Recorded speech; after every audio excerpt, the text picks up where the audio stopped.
Hey everybody, welcome back to J City Reviews. Thanks for stopping by today. Before we get into the video, just want to wish everybody a happy new year.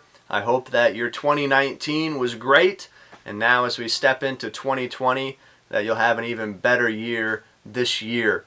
Today we're going to be reviewing the Casio Pro Trek PRG-600YL. I have it right here. Just want to grab it real quick to show you before we look at it in a little more detail. But what drew me to this watch was a couple things. First of all, I was looking for another Pro Trek, but I wanted something that was different than the all digital and all black PRG 270 that I've owned for about 5 years now. I wanted something analog. And I wanted something in a different color scheme. I wanted something that could be worn with blue color clothing that could match. And I don't know about you, but when I wear a watch, I want it to match somewhat with the clothes that I'm wearing. If I'm wearing a brown strap, I'm not going to be wearing a black shirt or black shoes. When I wear this watch, I wear brown colored shoes and I wear clothing that matches this brown color. Maybe that makes me strange, I don't know. You let me know in the comments if you're like that or if you're not like that as well. But that's one of the things that drew me to this watch was the color scheme, that brown and bronze color scheme. And then it was a Pro Trek that was analog. And there is a small digital display, which we'll talk about as we look at it in more detail. But initially, that's what drew me to this watch, and I've had it for almost 2 years now, and I really enjoy it. And so we're going to look at it in more detail today. Thanks for stopping by. If you're not subscribed, please subscribe. We're trying to grow, and we'd appreciate that very much. But without further ado, let's go look at this watch in more detail. Well, here it is, the Casio Pro Trek PRG-600YL. I didn't mention it in the introduction, but they do make different color schemes of this watch as well. You can find this in black.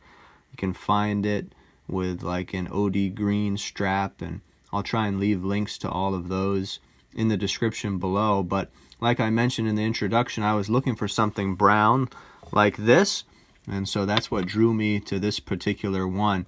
It's not a small watch by any means, and I'll leave the full specs and measurements at the end, but at the very smallest part of the case, it comes in around 47. And then at the very largest, where the crown is and where the sensors are held over here, we're looking at somewhere around 51.5 or so.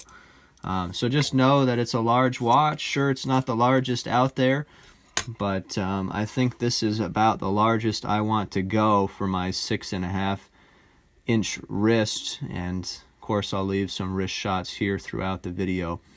But as far as specs and features go, just like any Pro Trek watch, you're gonna be loaded with features and different functionality. And of course, this is an ABC watch. It has an altimeter, barometer, and compass.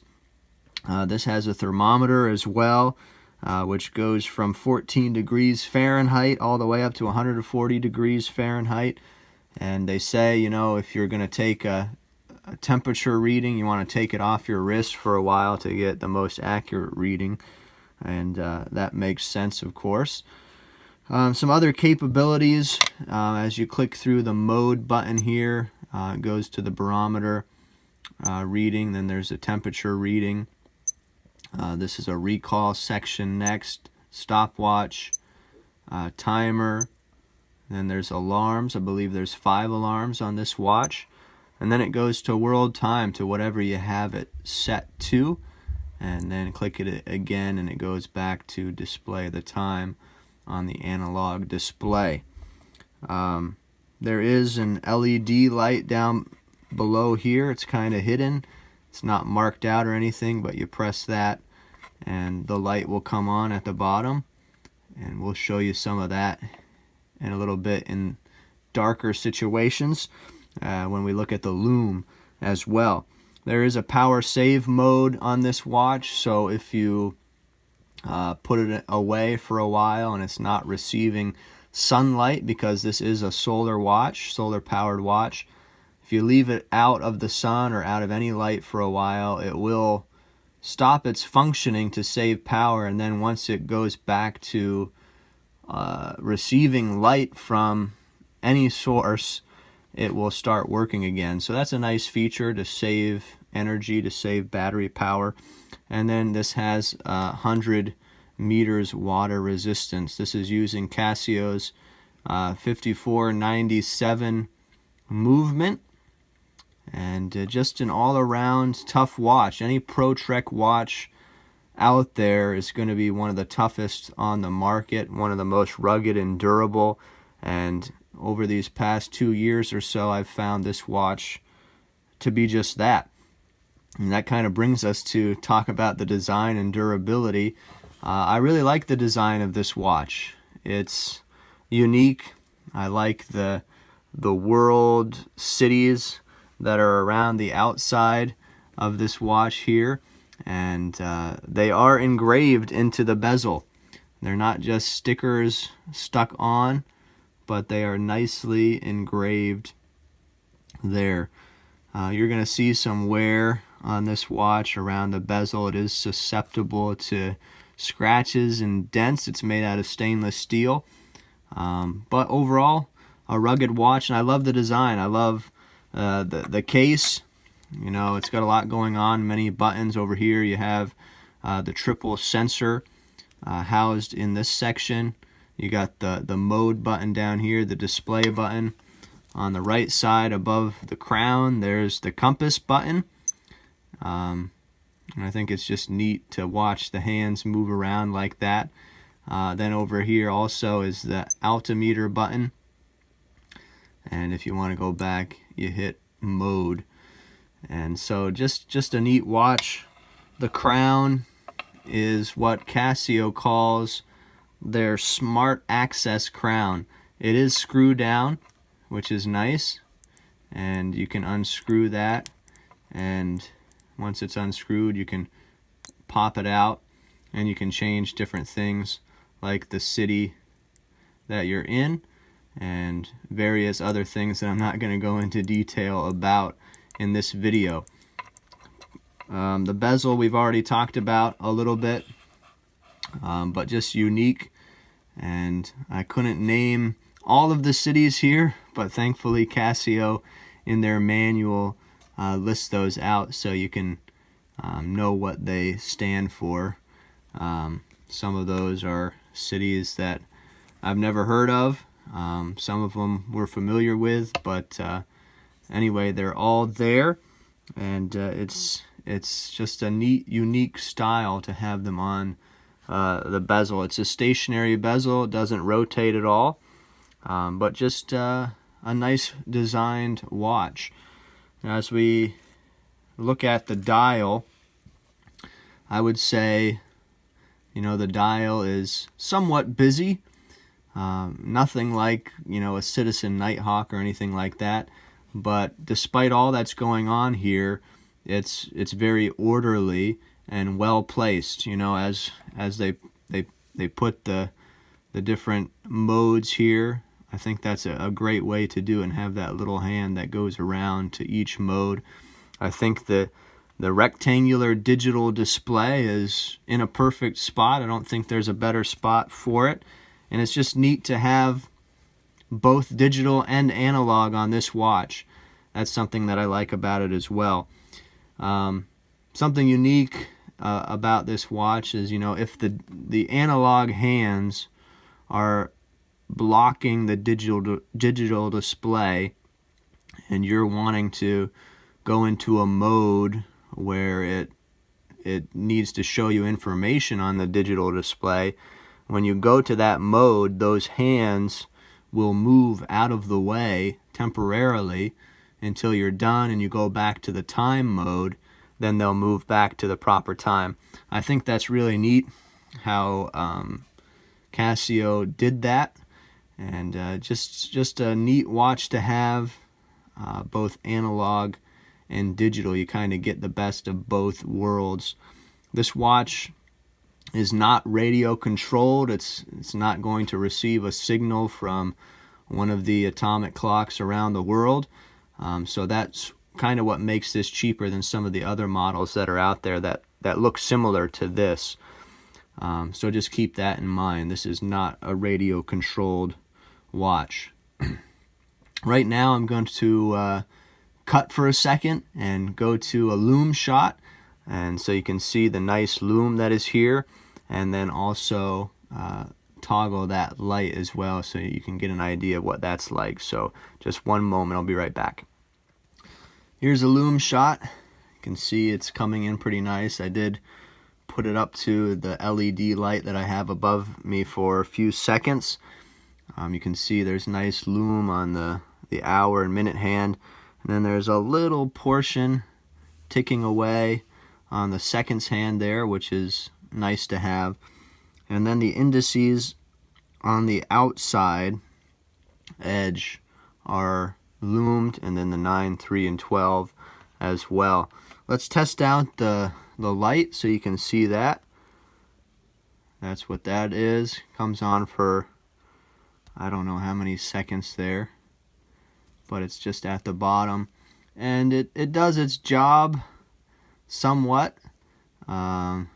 Could be brighter, could be better, but if you're in pitch black, you'll be able to read the time with that light.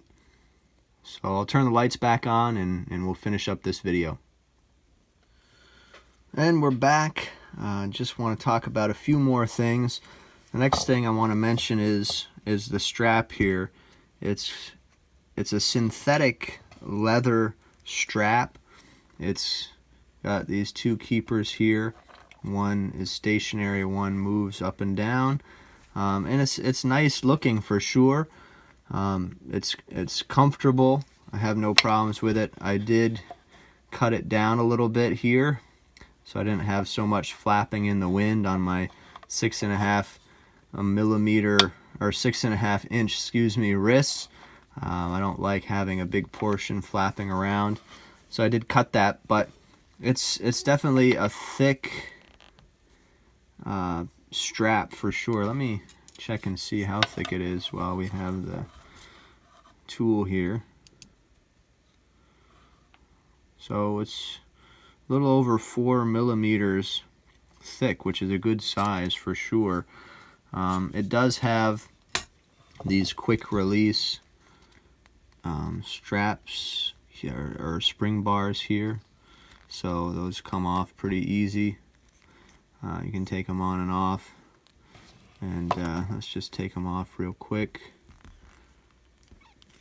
Get this other one. You know, I'm not sure about a NATO strap. These where the lugs are here is quite unique. It has this plastic portion here, and I don't know if you stuck just a bar in there and tried to get a NATO strap through, if this little portion that comes down,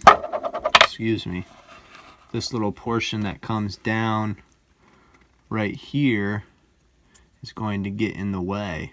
It seems that might be the case, but I'm not quite 100% sure. I have not tried putting it on a NATO strap. But the strap is something okay. You know, I haven't had any problems or concerns with it, but it's something that I might change if I could find something a little bit thinner that wasn't quite as thick as this one. Just before we go, share a few things that I don't like about it. Obviously, it's a mineral glass here, and unfortunately somehow you can see right here at the 12 o'clock I've got some sort of chip in it, and I don't know how that happened exactly or when, but there it is. And so, you know, of course, always wish there was that sapphire crystal. And then, as I've already mentioned, I'd probably change the strap out here as well if I could. This watch right now is around $220 on Amazon or so. I think when I bought it, it was more expensive than that, and but now it's a better deal, and some of the other models are even cheaper than this one. But I thank you for tuning in to this review here on J City Reviews. I hope that if you aren't subscribed, that you will subscribe. And I have a full written review of this watch on my website, solar.watch. I'll leave the link to that below. But thanks for your support, and we'll see you next time here on J City Reviews. See you then.